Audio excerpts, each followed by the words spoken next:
Hello everyone, Sachi, how you guys doing? So, something I realized, there's a lot of these kind of chapters in Wano where we're not really moving much forward. We get one or two new pieces of information, but it's mostly just showing us where everyone else is and what's new with their fronts. It kind of reminds me of the newspaper chapters we get in between arcs, kind of letting us know what's happening everywhere else and seeing everyone's reaction to Luffy and the others' actions. But we're having a lot of them in Wano, kind of lets you know how big Wano really is as an arc. I mean, Dressrosa was the longest arc we had in One Piece. I don't remember it happening this often. But then again, I guess the really important plot points are kind of having this holding pattern, waiting for all the pieces to come together. But anyway, let's go into this chapter. First, the cover. Is that crocodile with birdies?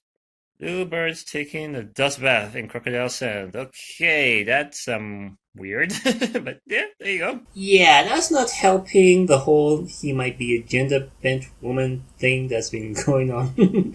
Yeah, there is a secret there. Anyway, on to the chapter. One Piece, chapter 938.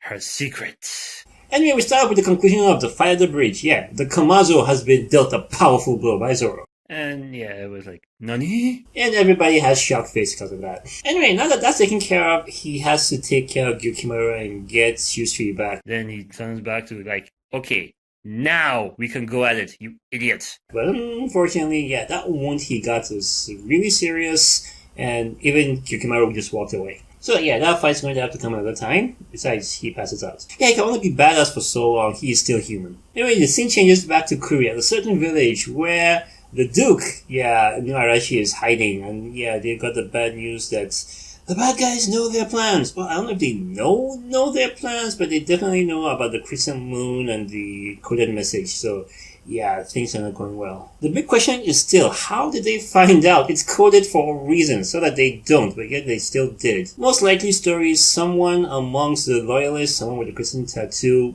blabbed. Yeah, that's the most logical theory. And now because of that, there's a whole witch hunt for people with crescent moon tattoos going on in the capital. Even found that one guy that was like, oh, I'll take him with my bare hands! And he got captured out. With this mark on your ankles is a traitor. Dude, I was born with that. Hawkins doesn't seem to be happy about the predicament. I guess he wanted to keep things low-key, kind of just get them quietly so that they won't know that they're being hunted. But now it's a witch hunt, so the few loyalists that they got and know that they're being hunted will probably just go into hiding. Same changes to the present district, where we have a large crowd of people who are mourning, Koromasaki, she's dead, how will we do that, Kyushiro? Kind of deal. I mean, they even have fan signs and everything. I mean, she was popular. I'm the one suffering from the best most anyway. I mean, I liked her. And Kyushiro still has that foxy grin. Seriously, it is kind of creepy. But I did kind of wonder whether he is the guy that lets everyone know about the coded message. He still has it in his hands, but from the way he's talking, he hasn't let anyone else know about it. Then again, could just be my interpretation, or maybe it could be something lost in translation. Gonna have to wait for the viz. Back at Ibisu Town, the Strelly crew are safe. Well, Sanji's face is messed up, like, wow, seriously messed up. I think Nami did that. Seriously, Nami is the most OP person on the crew. She can do that to everyone. Everyone! Nami can hurt these guys. She is the most powerful crew member, seriously. Anyway, the commotion was not about Sanji's attempted peeping. I mean, he did still get a huge load of her.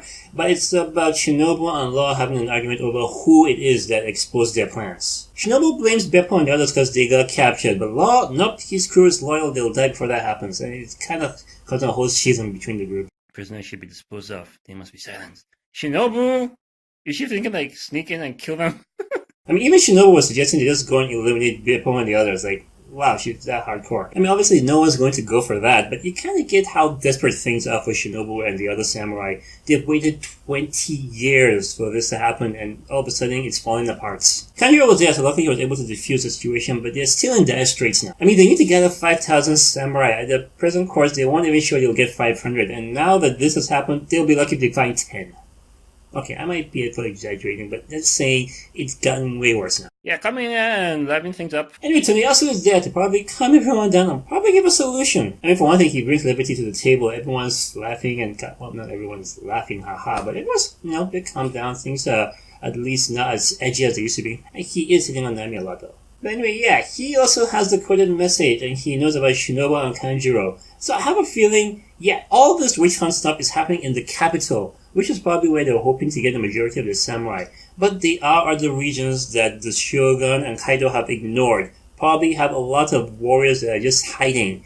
So I have a feeling they'll get their warriors, just not in the capital. That's where Toneyosu comes in. I have a feeling he'll be one of them. I mean, he doesn't look like much of a fighter, but he might be able to recruit some. Anyway, we go back to Ringo at a certain cemetery where Zoro woke up, finally. And he is aiming for his swords. Yeah, well, he is a sword. The lady that was protecting Otoko is there, and she's nursing him back to health. So, yeah, good for him. He did kind of have a deal for food and booze, so might count. Anyway, Zoro just got up and he just wants to go get Shusui back, and he really should calm down. That injury was no big deal. Don't pull on that arm, the other arm. That's the arm that actually... Yeah, you actually make it worse with that one. And unfortunately, the nurse made it worse by putting on the arm. Really. Anyway, Otoko believes he'll be fine. She got some toad oil from Uso. But she'll be healed in no time, because back in the capital, I bought some toad...